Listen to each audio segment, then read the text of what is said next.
Kunwari dyan sa BARM, di ba?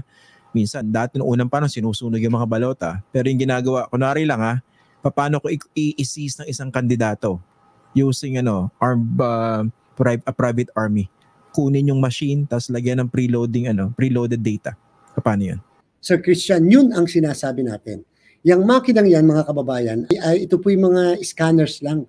Kumbaga sa Xerox machine lang po. Kung ano ipasok nyo, yan lang po ang kakainin, yan lang po ang babasahin, yan lang po ang bibilangin. Hindi po siya pwede magdagdag, magbawas, scanner lang po yan. Ang sinasabi po natin, Sir Christian, at ito ang babalaan natin sa mga kababayan natin. Siyempre po, ang makina, hindi naman niya malalaman kung sino yung nagpasok sa kanya ng balota. Ibig sabihin, hindi naman niya masasabi kung yung balota ay produkto ng pamimili ng boto, pananakot, terorismo, violence, hindi niya po alam yan. Ibig sabihin, yung iba dyan, shaded by one person, shabu.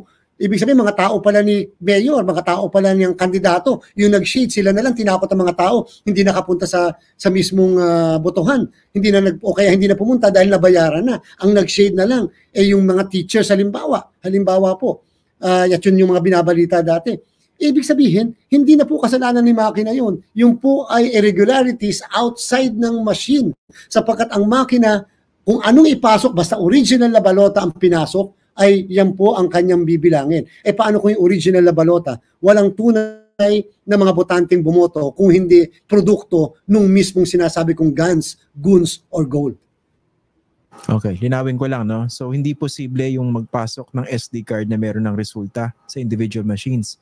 Ang problema, kunwari, yung mga balota, kunwari i-commandeer o i-seize ng isang warlord, yung isang buong presinto, at tao niya na yung mag-fill out. Yun ang issue. Yan po talaga ang issue. Ang tawag natin dyan, shaded by one, shabu. Dati-rate, written by one, nung manual, WBO. Ngayon, shabu na. Isa lang ang nag-shade. Hindi alam ni makina yan kung sino nag-shade dyan. Basta ba naka-shade dyan eh. Basta ba may boto dyan eh. Bibilangin po niya yan. Pero hindi niya alam na ito pala ay hindi mga botante mismo ang bumoto na.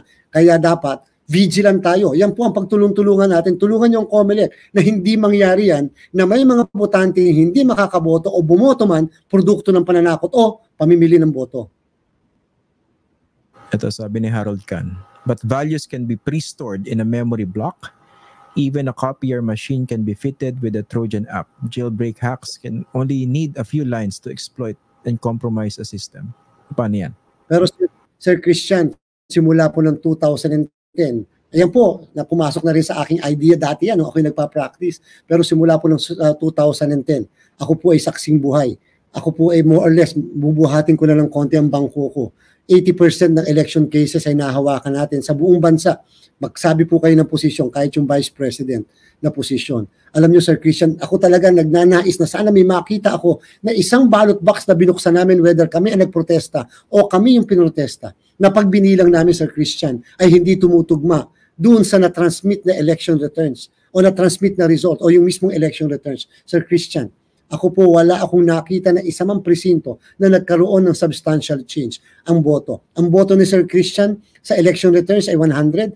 Pagbilang po namin 100. Minsan po 99, minsan 101. May isang difference. Bakit? Kasi hindi nabilang yung tuldok lamang. O yung isa pala, kaya na minusan, and dalawa pala ang boto, tuldok lang yung isa pero binilang. So may mga ganyan pong pangyayari pero wala pa pong substantial na pagbabago. So yung mga sinasabi po noon, na-entertain pa rin natin po yun. Pero tatandaan po natin, yung makina ay hindi tatanggap ng SD card na hindi configured doon sa mismong makina.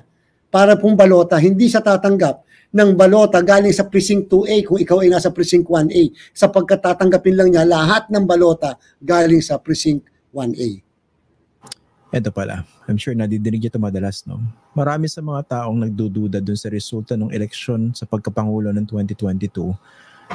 Ang pinupunto ay dati raw kayong election lawyer ni BBM. Okay? Naka-apekto ba to doon sa pagpapatakbo niyo ng eleksyon ng 2022 dahil naging abogado kayo ni BBM?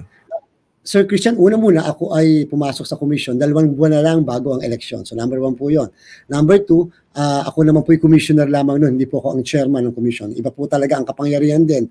Aaminin natin ang chairman ng COMELEC. Number 3, nung pumasok po tayo, ay nakaset up na lahat. Wala na, tayo po naman ay, ang silbi ko na lang noon, ako ang nagpapaliwanag sa publiko. Yun na lang ang ginawa kong role sa sarili ko para kahit paano may boses man lang ang komisyon, para kahit paano mapapakita natin na this is an open and transparent commission election. Number 4, lawyer din po kasi ako nung ilang tumakbong kandidato. Nakalaban po ni Mr. Bongbong Marcos at that time.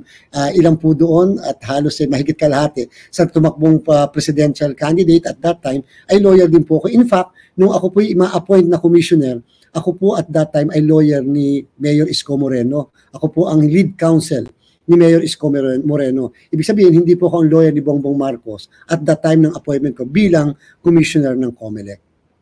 Oo, tsaka siguro magandang ipaliwanag din yung nature ng election law practice in the Philippines kasi kakaunti lang naman kayo technically, no? So minsan, ang kliyente mong politiko o kandidato ito.